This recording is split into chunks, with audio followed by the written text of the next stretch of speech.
In the last few years, the U.S. economy has changed radically. It's because the earlier financial policies that lingered for decades were changed within a few months. For example, low interest rates, which are said to boost the U.S. economy and consumer demand, began to rise. With them, debts mounting to trillions of dollars became hard to be paid back. What's more, the money supply began to shrink to fight inflation, but in turn, it bottlenecked economic growth. At the same time, the Fed chairman's policies began to backfire, creating an environment which is just moments away from a recession. However, that's not the end. Cathie Wood, a legendary American investor and founder and CEO of ARK Invest, an investment management firm, is worried more than ever about what's coming for the U.S. economy. In her latest interview, she couldn't hide her discomfort and revealed what's coming for the U.S. economy is worse than an ordinary recession. Of declines in leading indicators, which we have now, would suggest the same. Now, I think the differences are, we see an inverted yield curve, and that, of course, is also a warning sign. What more did she say, and what's really coming? Let's talk about that in this video. But before we start, here's a reminder to please like this video and subscribe, as it helps the YouTube algorithm to push our videos to you. Let's get started. The U.S. economy is famous for being robust and the biggest in the world. China has been trying to replace it, but hasn't until now. However, if we take a closer look, scrutinizing the internal conditions, we find cracks, which Cathie Wood has talked about. She said that the Federal Reserve has been raising interest rates, but this will backfire. For her, recession is inevitable, and she's not alone in saying this. According to Mark Zandi, Moody's Analytics chief economist, there is a 1 in 3 chance of a recession materializing in 2023. However, he finds the odds of a recession in 2024 uncomfortably high, at a 50-50 chance. Over the past few months, there have been visible indications of the U.S. economy slowing down. This is due to the Federal Reserve's interest rate hikes, disruptions in the supply chain, and labor shortages. These factors have contributed to rising prices while causing a decline in economic growth. The national debt of the United States has reached unprecedented levels. In May 2023, the U.S. national debt totaled $31.46 trillion, but by September 2023, this figure had exceeded $33 trillion. It's expected that the national debt will grow to $34.81 trillion by the end of fiscal year 2024. In fiscal year 2023, the fiscal deficit had grown to $2 trillion, about $1.1 trillion more than the previous year. At the same time, selling prices for existing homes are facing the largest decline in 11 years. Yet the Fed is constraining the money supply, which can put the brakes on economic growth. Cathie Wood explained that as the money supply diminishes, so does the pool of funds available for both individuals and businesses to spend and invest. What's more, where there's less currency in circulation, individuals have fewer resources for making purchases of goods and services, decreasing consumer demand, in addition to restricted business investment. The Congressional Budget Office has already reported declined business investment, with a forecast of zero real inventory investment. In severe instances, a low money supply can contribute to deflation, a consistent drop in the general price level of goods and services.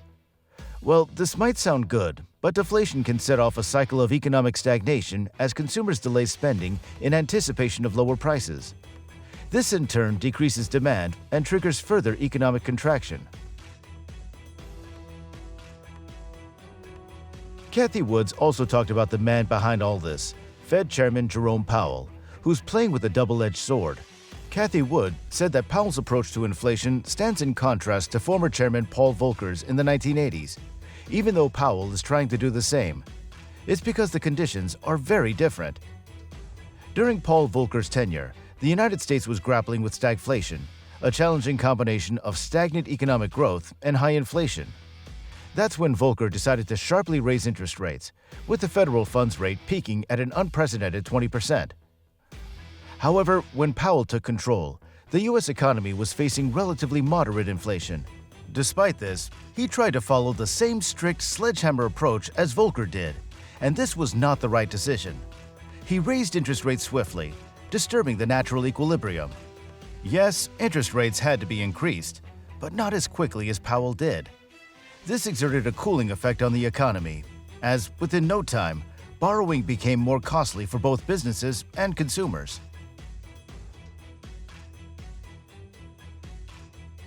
Cathie Wood hinted towards something nobody is thinking about, a ticking time bomb called derivatives.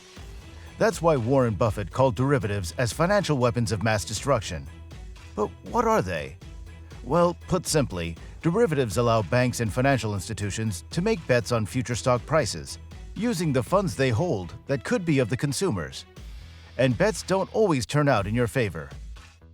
Cathie Wood explained that pension funds and banks have been increasingly turning to derivatives in their investment strategies, particularly in an environment of low interest rates. This was done to have a hedge. However, unforeseen surges in interest rates can create shockwaves for institutions that have engaged in derivatives. When interest rates rise, the value of these derivatives can fluctuate, resulting in what are referred to as margin calls. Margin calls necessitate the derivative holder to deposit additional funds into their margin account to cover potential losses. Failure to meet these calls can lead to forced liquidation of positions, resulting in financial losses. In other words, banks and large institutions desperately need money, but there isn't in the market. Money supply was decreased deliberately to fight inflation, but it created a gigantic fall for institutions that were engaged in derivatives. Such is also the case with pension funds that expected the interest rates to remain low. But they increased, and this created havoc, eroding the value of their fixed income investments, such as bonds. This can create deficits in fulfilling pension obligations, threatening the financial stability of the pension system. When pension funds incur losses, they may struggle to meet their commitments to retirees, which can create deep social and economic crises.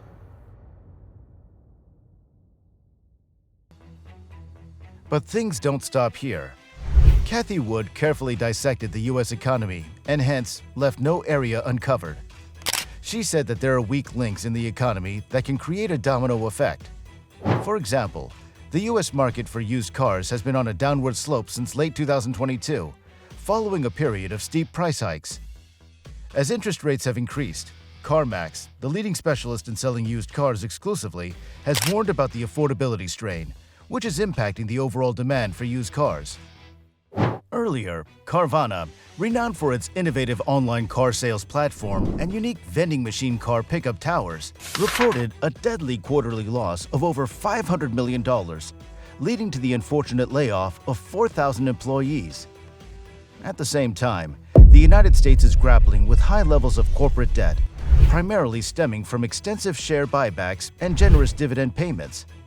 You see, instead of investing in business expansion or reducing debt, companies have been focused on repurchasing their shares and rewarding shareholders with dividends. Cathie Wood said that the rapid increase in corporate debt, now reaching a staggering $13 trillion, means businesses might be exposing themselves to potential economic shocks. As interest rates have increased, their debts have become expensive. And as there's a limited money supply, paying their debts back is the new challenge that they're going to face. If they cannot pay back their debts, they can simply collapse. To make matters worse, commodities prices are declining, including gold, copper, iron ore, and oil. Cathie Wood has raised concerns about the potential for a global economic downturn, with the fluctuating nature of commodity prices likely presenting economic challenges in the coming years. The volatile nature of these prices can potentially impact long-term economic growth, particularly for countries heavily reliant on commodity exports.